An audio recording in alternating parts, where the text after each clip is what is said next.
But still this morning on ITV, bringing us to our first talking point, we'll be looking at the 2023 budget. You know how it is with the plan of this administration, the cycle of January to December, and it's reason why you see budgets submitted, before the end of the year, and so that lawmakers can look at it page by page, clause by clause, the ones to add and the ones to reduce, and you all know that process is ongoing already. And we've seen that some ministries are saying what they have in their budget is not the true picture of what was submitted. Some are already alleging padding. Some 20 billion, some 46 billion. So that's the issue for that aspect. Following what the lawmakers are doing, you call it budget defense. But irrespective of the defense they are giving to their various, estimated, resources to tackle what they need to tackle in 2023, there is also the need for them to speed up, have the budget passed, have it submitted to the president for his accent so that it can become a law. And in such a way, it can start from January, and then, that cycle of January to December will be achieved. If it is not passed, then somehow it may be punctured.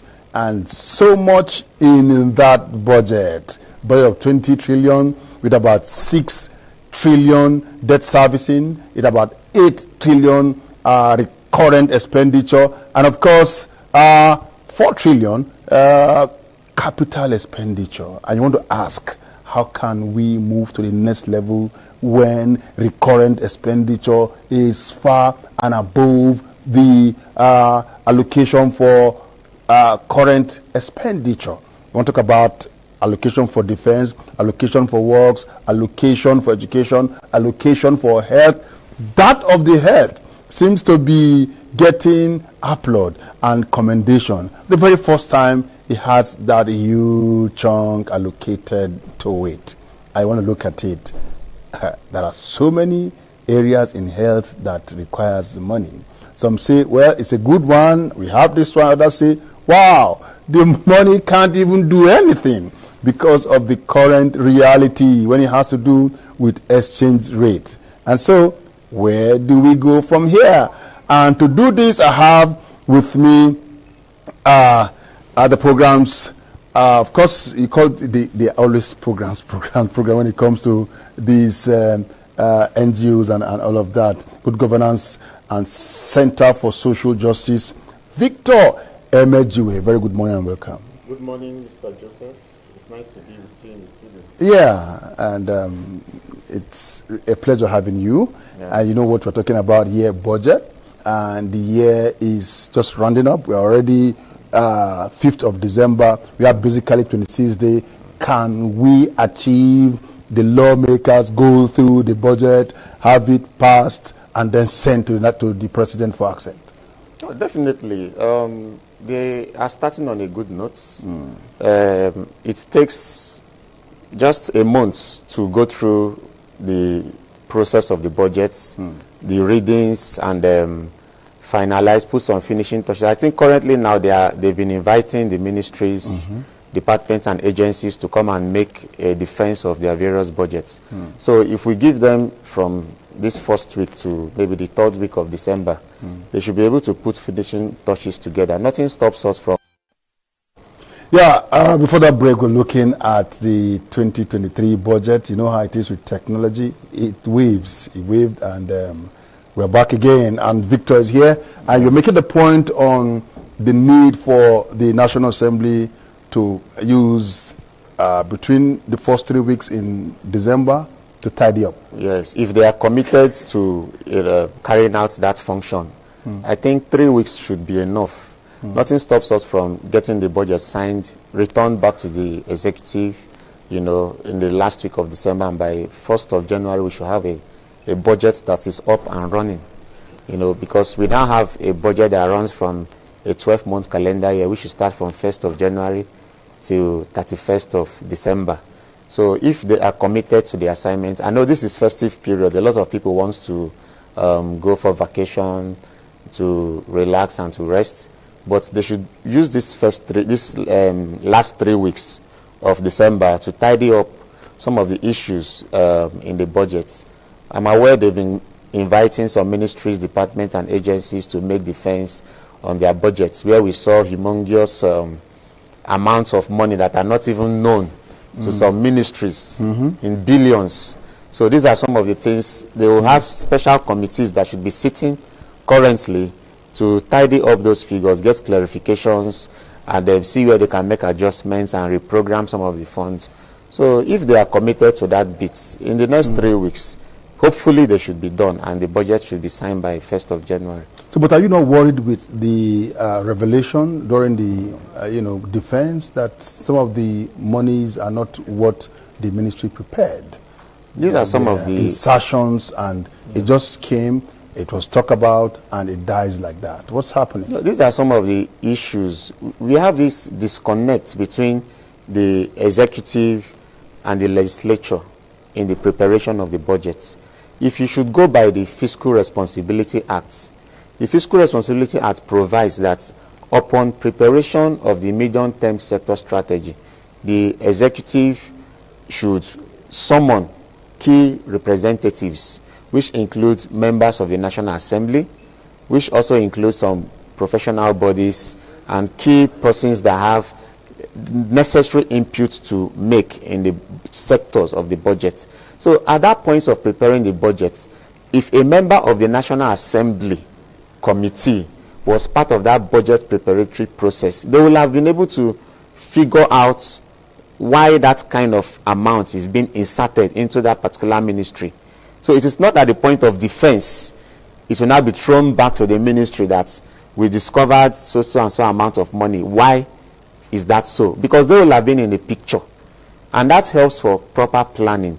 It also saves this extra time, the delays, going back and forth between the ministry and the National Assembly to explain why so and so project or so and so amount is in the budget. So it's a holistic thing that should not even rest with the ministry or the MDAs alone. It should also be like a all citizens approach, where the National Assembly is part of it, professional bodies that could make necessary inputs to that sector is part of the preparation, and a holistic approach to the preparation of the budget, which should happen from March to June, according to the Fiscal Responsibility Act. That process should have been tidied before the budget is now sent to the National Assembly to make their final review and passed in line with the financial year, which is 1st of January. Okay, so let's take a quick break now for a change of power source. We'll continue, with some of the components, and thereafter we'll now zero in on sectors of the economy. Let's take a quick break. Right, thanks for being there. It's now, still talking about the budget for 2023 and the need for it to be passed and be sent to the president for accent. Victor is here. I'll be talking about some component which he said is key for the budget to have more allocation to capital expenditure than the recurrent, because the capital is that aspect that guarantees employment, for the citizen in that particular year, right? Yes. Okay, but we know that 470 billion naira was allocated to ASU so that the issues they have year in, year out will be tackled. But it's still lingering. Yeah, I think that 470 billion should be for revitalization of the universities. Though there was a promise the federal government made to ASU to increase their salary. They had a review of the salary of the lecturers, and depending on their grade levels, and an increase was agreed. So, but I don't know if it has been effected. But we are also aware that by October they got half salary. It was this month they got their full salary. So, to the best of my knowledge, I think the components of the fund, earmarked in the 2023 budget for them is the revitalization fund and the effect of this current increase. But the arrears was not captured in the budget. Most of these institutions, they need to be more creative on how to generate internal funds to be able to take care of some of their various needs, because relying on the federal government to take care of most of the needs in the universities might not be the way to go. And still talking about the components of our budget, remember we have about 6-point-something trillion for debt service, but that's not the right thing. It's not the way to go, because you keep on servicing debt with huge chunk of your budget and you don't stop borrowing.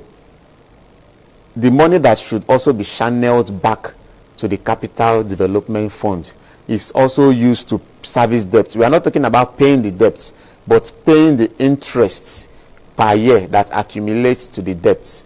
So we need to do a holistic review of the kind of expenditure we take as a country and our levels of borrowing, because the borrowing is really hitting deep, in the nation's purse. And until we think of a way to, expand our revenue generation through internally means, look at the ideas of expanding the tax net, which the FIRS has been given that target to do. A lot of untapped resources from taxes.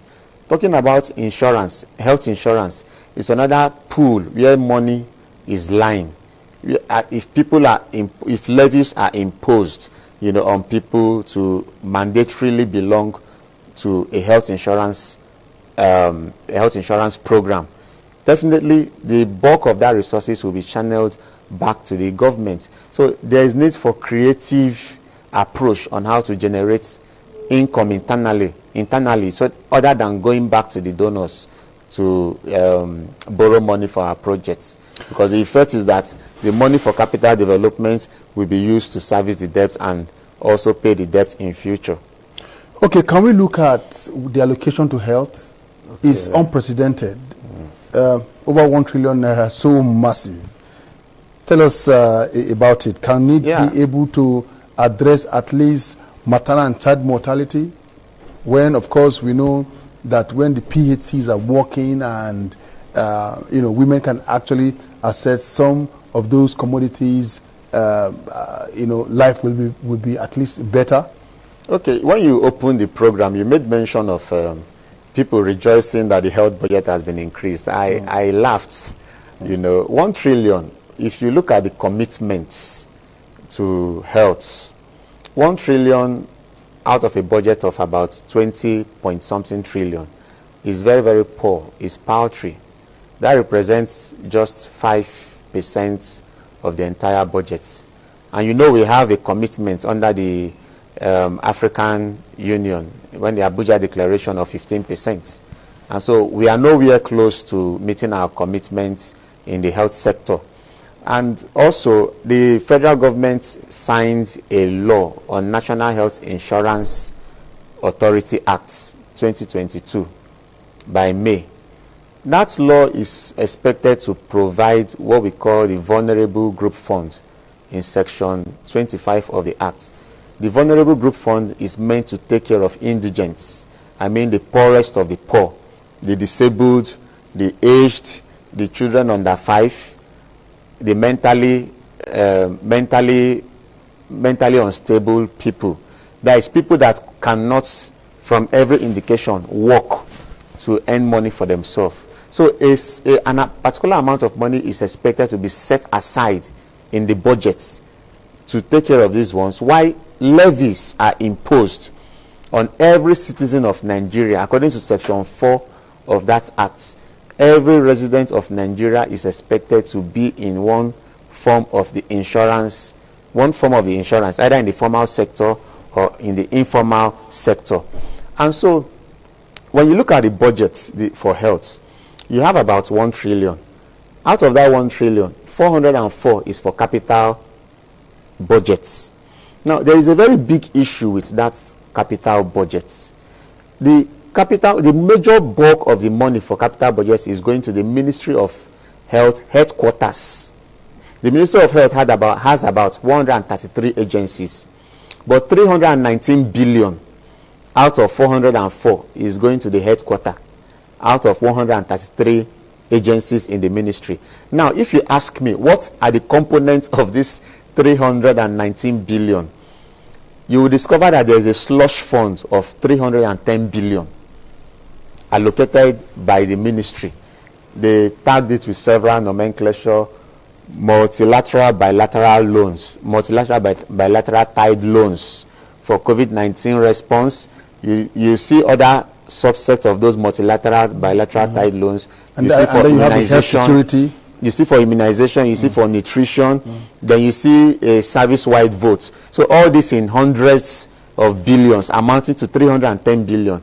They are slush fund. You cannot track it. Nobody can monitor it. Are you getting the point? So when this bulk, when we say health, so do you see that as a leakage? It's a very big leakage. It has to be flagged.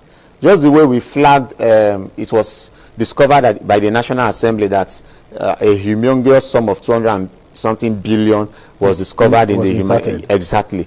This particular amount should be flagged in the health budget, because do you know, at the end of the day, most of this money has been returned back to the federal government coffers as unspent funds, because the absorptive capacity to utilize this money is not there. When you have about 310 billion that nobody can track, there are no details, I cannot monitor as a citizen, you understand? So if there are no proper framework to monitor and evaluate what this money, programs, this money are meant, to resolve, they just make use of what they can make use of it and return the balance to the treasury. And so you now discover that what we are expecting to get from the health budgets does not eventually drive down to the basic needs of the people. Talking about maternal newborn child health. Maternal newborn child health is a basic component of the budget that has to do with the rights to health of a mother trying to bring life, and a young child that's every possible thing that needs to be done to keep that child healthy till age 5, is expected to be provided. But the budget has a very paltry allocation for it. If you do, when we did our analysis of the budgets on maternal newborn child health, it is getting just around, it's not up to 19 billion for the whole federation, not up to 19 billion. And that aspect is key. Very to tackling maternal and child mortality. Very, very key.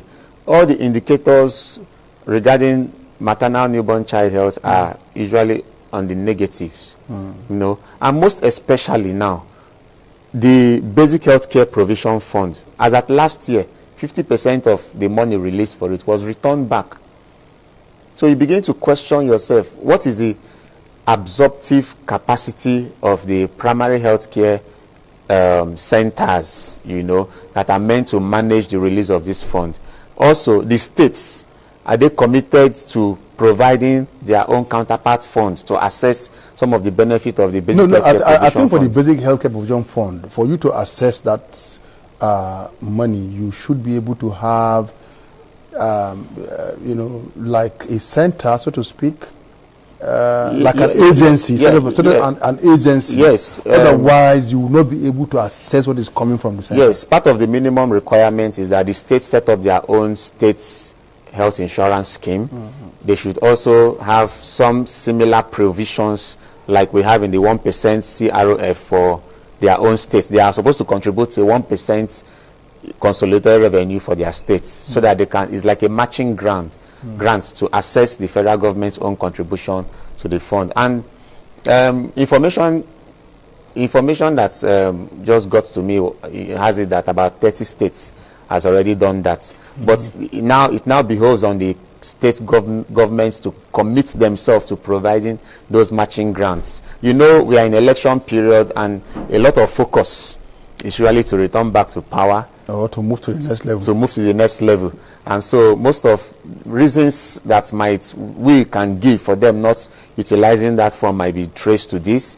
And also, it's natural that most governors, they want to look at infrastructural projects more as development driven than health, which is a reverse, because it takes a healthy people to be productive and to make a state or a country to grow. So if you are not healthy, you wouldn't be able to come to work today, and this program will not hold. So it's a misprioritization of priority, which I think we need to start looking at health as investments, creating value for money through health care delivery. And whatever money we put into health, we should be able to see the returns that will come from it in the long run.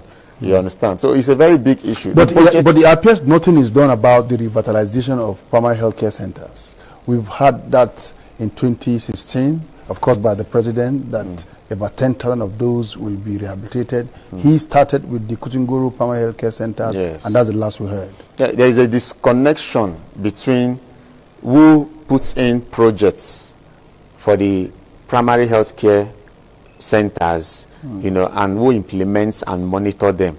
You have a lot of House of Rep members, senators taking up primary health care projects as part of their constituency projects. When they get this money, the contract is awarded, they build the hospital. But what happens after that? Do they supply the drugs? Do they provide the necessary people that should work there? Do they monitor if people are actually going to the primary health centers to receive treatment or not? So when you do a monitoring of the primary health care centers in most of the rural areas, you discover the buildings are just there, rusting away. People do not even assess them. Some built it where people could not even access. And so there has to be a collaborative effort between the states, the federal government, and whosoever wants to use that as their constituency project, to do that on a need-based assessment. Let it be that there is a need for a primary health care center, or you might have a primary health care center, but what they lack is facilities, or what they lack is human resources. Then the funds could be channeled to providing that human resource or the additional commodities or facilities they need in that primary health care center, other than just building structures and nobody uses it. The effects or the positive effects, outcome of such kind of projects cannot be felt. It cannot be gotten at the end of the day. So the budget on its own failed to provide the fund that would speak to the vulnerable group fund for the mandatory health insurance. And that is the health insurance is a low-hanging fruit that government should be able to tap to generate resources for itself. The burden of healthcare expenses will have been taken off its shoulder if me and you as workers are meant to compulsorily belong to a health insurance pool. At least if we have a pool that say, okay, pay 1,000 naira every month or pay 5,000 as the case may be, you know, if you do that for the whole workers in the federation, a lot of money is going to the health sector. I might not use it because I might not have need for it, but somebody else might need it. And so the money will be drawn from that pool to take care of such a person. But the federal government must start by showing but you know, commitment. talking about health insurance, it has some loopholes. Well, the authority now, is now National Health Insurance Authority, yes. You know, which is going to make it mandatory for everyone to be, you know, enrollee. Yes. Yeah, but even as you do that, the feedback, the services is not, you know, where it ought to be. I've been in a facility where the owner clearly stated that he will stop treating those coming, you know, for NHIS. And I asked him why. He said the HMOs, you know, have put a flat rate on some of the ailments. For example, don't go beyond 1,500 naira to treat someone with a malaria. You know, and you know this malaria, you know that they are of degrees. Yeah. You know, so someone that comes with plus, and the one that just comes with, you know, some presence of it in the system, the treatment varies. Some will come and they need bed. Some will come and they need drip.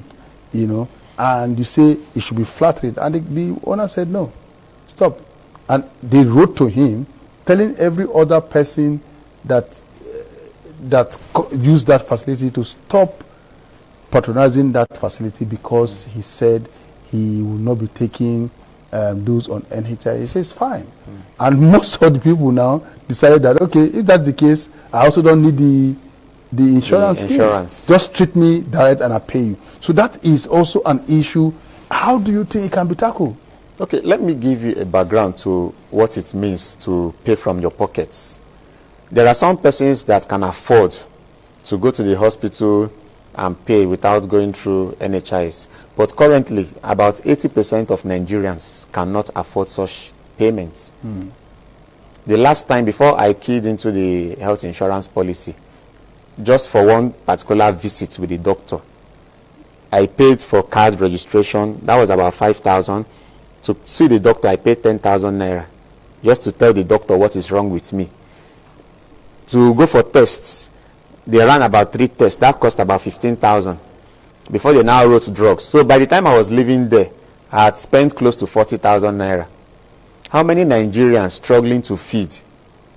How many Nigerians struggling to take care of their children, pay their school fees and the rest, can afford to take them to the hospital to pay from their pockets? So 80% of Nigerians are currently doing that, and that is increasing the rate of poverty in the country. Now, the new Health Insurance Authority Act made provisions for regulating the quality of care in the health care facilities. There is a governing council, according to Section 4. One of the functions of that governing council is to regulate the activities of the health maintenance organization, to monitor how they offer quality care, you know, to their enrollees in the various healthcare facilities. So there is a complaint and redress mechanism put together in the new National Health Insurance Authority Act. But unfortunately, the governing council is yet to be constituted, and so operation has not begun.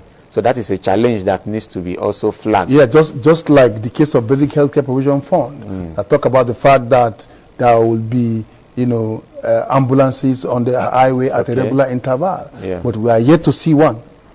You know, about, is it the 4th year after, you know, the signing. Yes, having that, you know, allocated by the former Senate President Saraki. So what's happening? Even with the one you just talked about now, what is the assurance that it will eventually, you know, come to fruition? Yeah, you know, the good thing about policies and laws is that once implementation takes off, you begin to see the challenges.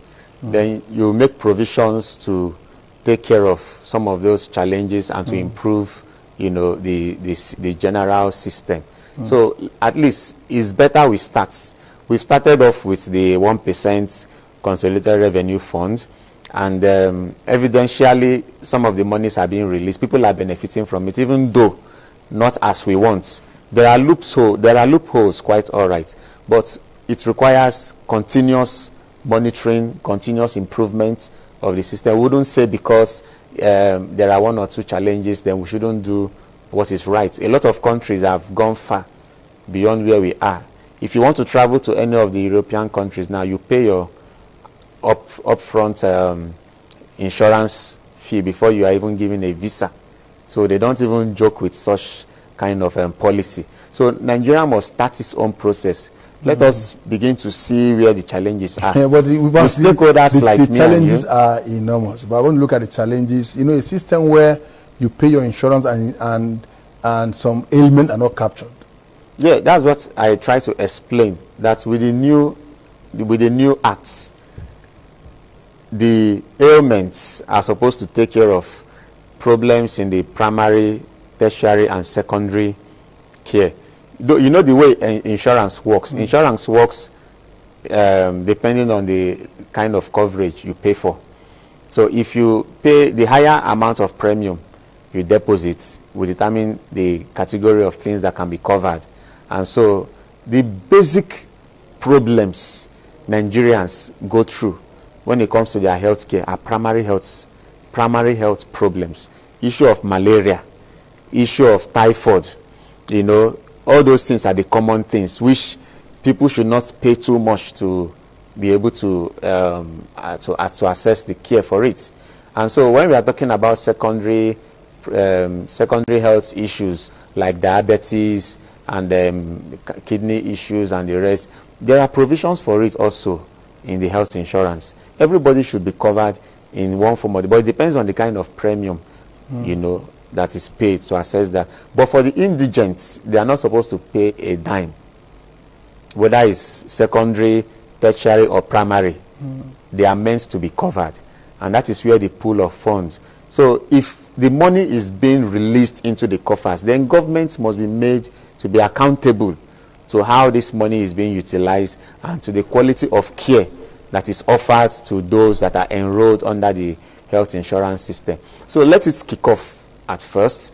When it kicks off, then we can now start monitoring how the operation of we can now start monitoring the operation of the health insurance system in Nigeria. When there are gaps, when there are loopholes, we call the duty bearers to sit up and improve, you know, in the public expectation of health. So the 2020 allocation of 1.09 to that sector, to what extent you think it will, you know, improve quality services?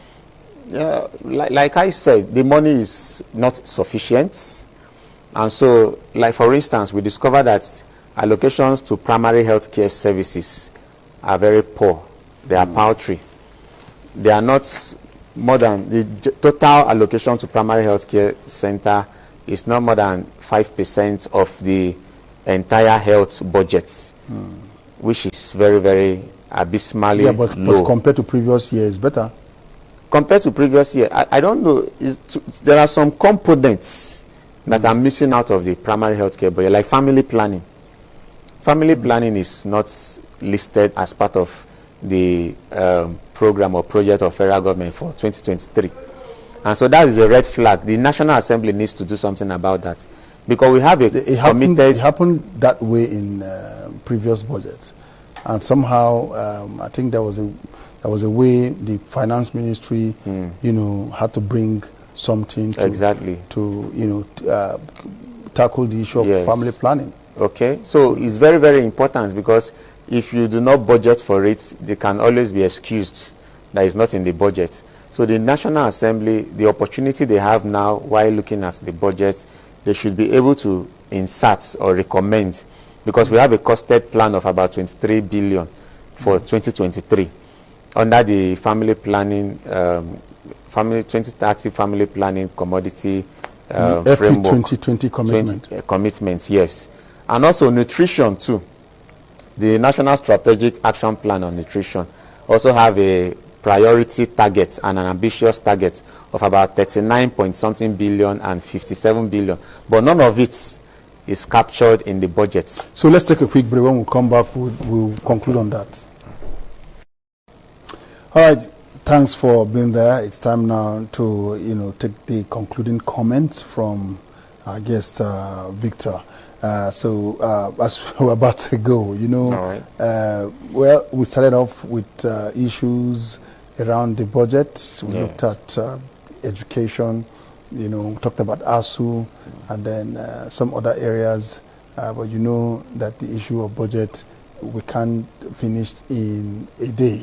And so maybe some other time we'll look at other aspects, maybe works, and security, allocation. We'll even look at the area of judiciary, you know, allocation, all of that. But for health, before we go, let's get a concluding comment, and that should be on rights to health. Okay. When we talk about the rights to health, it is linked to the rights to life. You know, the federal government has a duty to protect the right to life of every citizen of Nigeria. And so it should be able to express this commitment through the kind of allocation it makes to the health budget. And so for this current budget, we are saying that 1 trillion is not enough. Let us have an additional 1 trillion. But this additional 1 trillion should be dedicated to particular sectors, such as the health insurance fund, the vulnerable group fund. That deals a lot with maternal newborn child health and covering indigent and the very poor.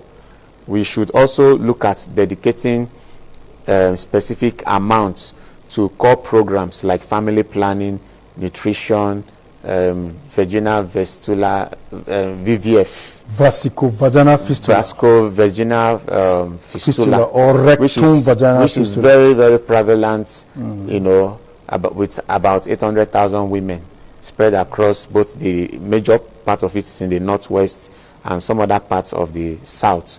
So such allocations, the south-south. So such allocations should be target specific to priority sectors in the health that has been begging for attention.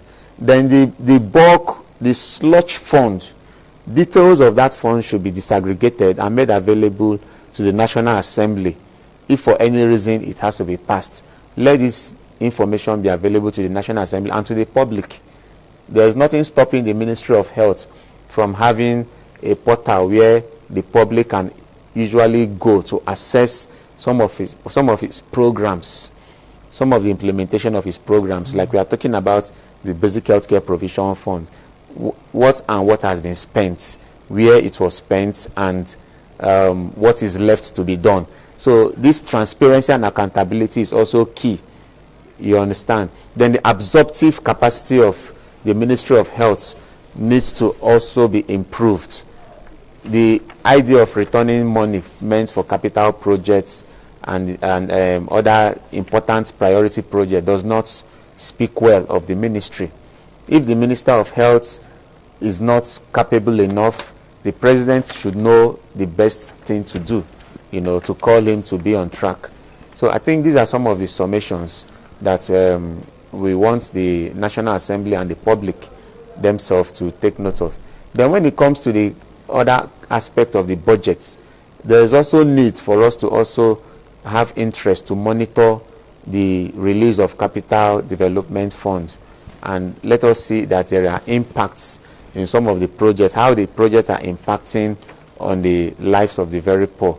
I think that will go a long way to tell if the budget is effective or not. Thank you so very much for your time with us on the program. All right, thank you. It's my pleasure. Thank you. So viewers, that's the much we have with Victor on the issue of 2023 budget. We hope that the lawmakers will speed up so that the January to December cycle will be achieved, even as, of course, the very last one for President Muhammadu Buhari until another government.